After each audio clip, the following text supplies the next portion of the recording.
Hello and good day to you, my esteemed viewers. I bring you good tidings from this side of Nigeria.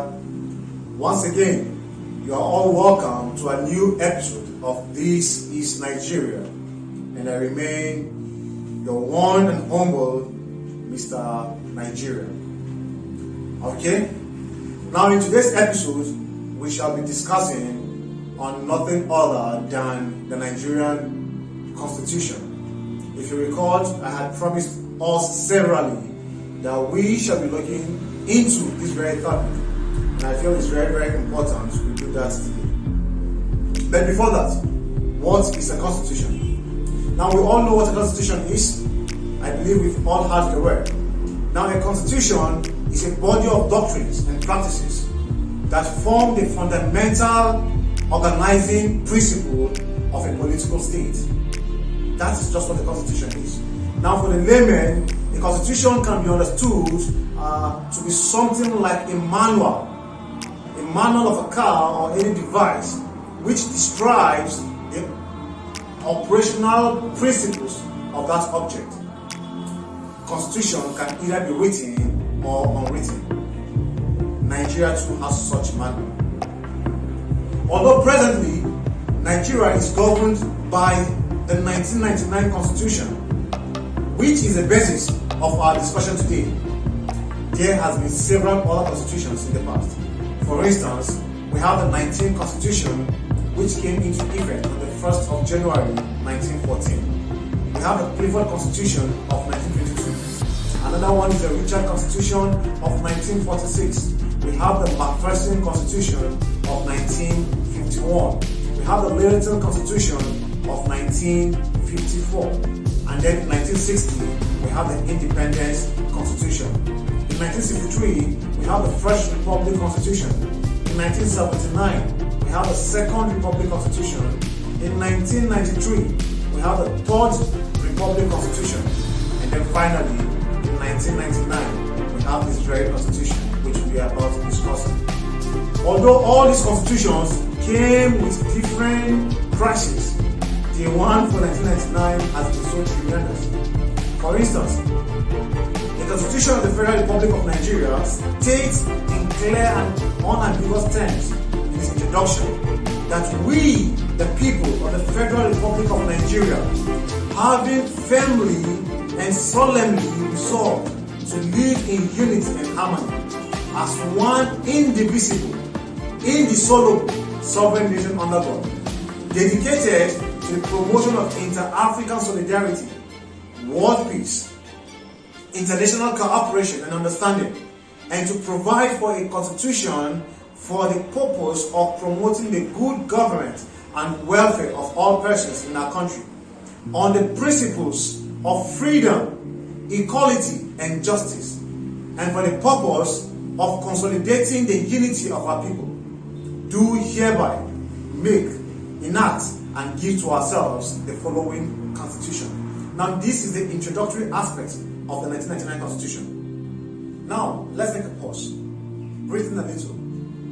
Beautiful grammar. Isn't that correct?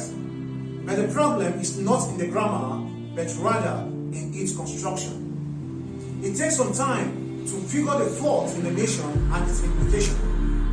For instance, where the Constitution talks about the people of the Federal Republic of Nigeria having firmly and solemnly resolved to live in unity and harmony as one indivisible, indissoluble sovereign nation under God, attempts to hide the very fact that the Nigerian people were rather forced together to live as a people. They never agreed to come together as an entity. They were rather forced together as a result of the amalgamation exercise of 1914 by Lord Frederick Lugard at Sangiro local government area of Niger State. Also, where he talks about to provide a constitution for the purpose of promoting good government and welfare of all persons in our country on the principles of freedom, equality, and justice, and for the purpose of consolidating the unity of our people, seems to be a myriad of difficult puzzles which cannot be easily solved. Now, for instance, is there any sign of good governance in Nigeria? Considering the selfish, greedy, sincere and corrupt attitudes of our past and present leaders? With the rate of starvation soaring so high on a daily basis, where individuals live barely on less than 400 naira a day, resulting into haphazard feeding, meals, and lack of resources for medical attention, let alone the exorbitant cost of sending children to school. Can the government sincerely say it has the welfare of citizens under control?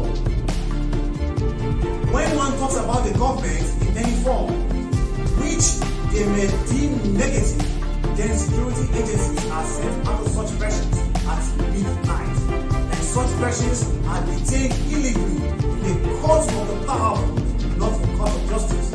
Is that freedom? When other states that form the Nigerian state receive more attention and larger share of the nation's resources to the detriment of the other states, is that equality? When the poor man who has been denied salaries for months steals a Maggi in the market, he is jailed. But when that elite, when that public figure, that politician or whoever, whatever they are called, that leader, embezzles, loots, or misappropriates national funds, he goes free. Is that justice?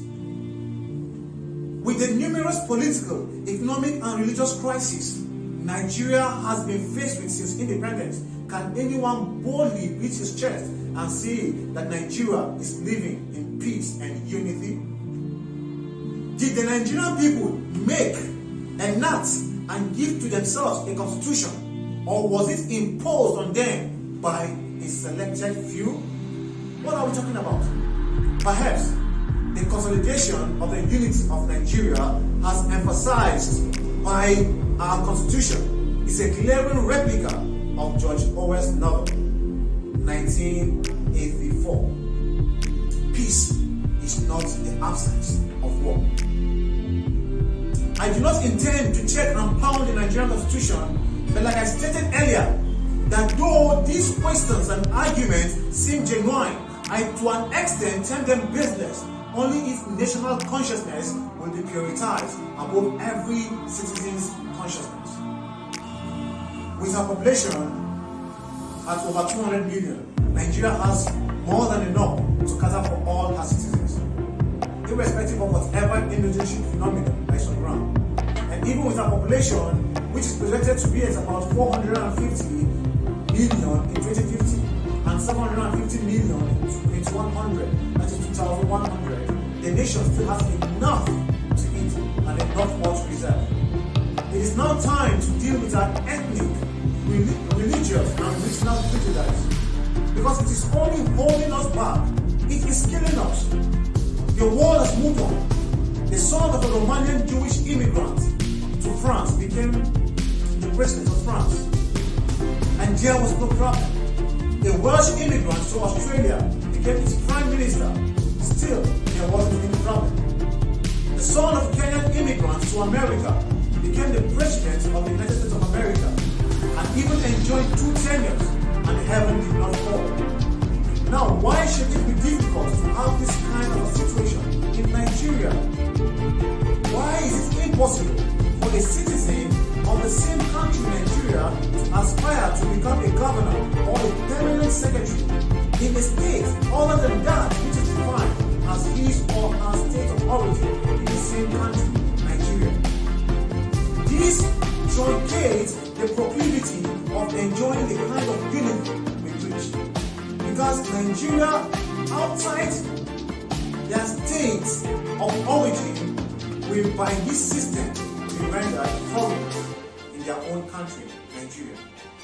Besides, the attitudes of our leaders within a particular state who claim to be sons of the soil towards governance leaves so much to be desired, and most of the time. Most of them enrich themselves and their homes and families, and mutate appointments from being on merit to being on family and familiar grounds. This is a means by which nothing good may ever be in sight for the growth of the nation. Despite what seems to be an abnormality with the nation's constitution, With courage and goodwill, Nigerians can still enjoy should our leaders choose to be people-oriented.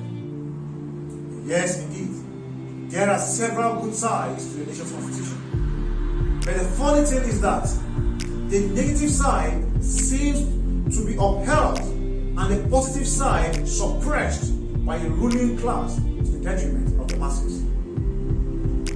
Where the constitution is right, we don't see the government. However, the negatives they have stylishly injected is what is glaring today. If all these things are done, then the facts on ground, should the government do the needful, will be unassuming. The nation cannot enjoy her beauty when social injustice has been allowed to dictate to the citizens the affair of the nation. Nonetheless, when all the astounding qualities outlined in our constitution of this great country are respected and positively and sincerely addressed, sincerely implemented and accomplished, then Nigeria can beat her chest and claim to be a socially just society. And the benefits are so glaring and enormous for the nation to bear alone. For now, Nigerians are demanding nothing. All Nigerians are demanding is the constitution with human beings. A constitution that favors the entire citizen and not just a section. You can't discuss Nigeria without sweating. It's not funny. So all we are asking, all we should be asking, is to be given a constitution that dictates equal terms to everyone, black or white, Christian or Muslim. That is all. This is all Nigerians need. Not just when persons get to positions of authority and power, then they become demigods. Enough of that. This country has enough to cater for the needs of everyone. So together, I can assure you that we put our hands to the legislation better. Yes. So speak to those persons that are close to you, like positions of interest. Now this thing, together we're going to push it out and better understand for our country. I can assure you that if we come together, we can make this nation better, which is the essence of this very program. This is Nigeria. I love you. Do you love me? Answer that for yourself. For now, it's a bye from me. Thanks for watching.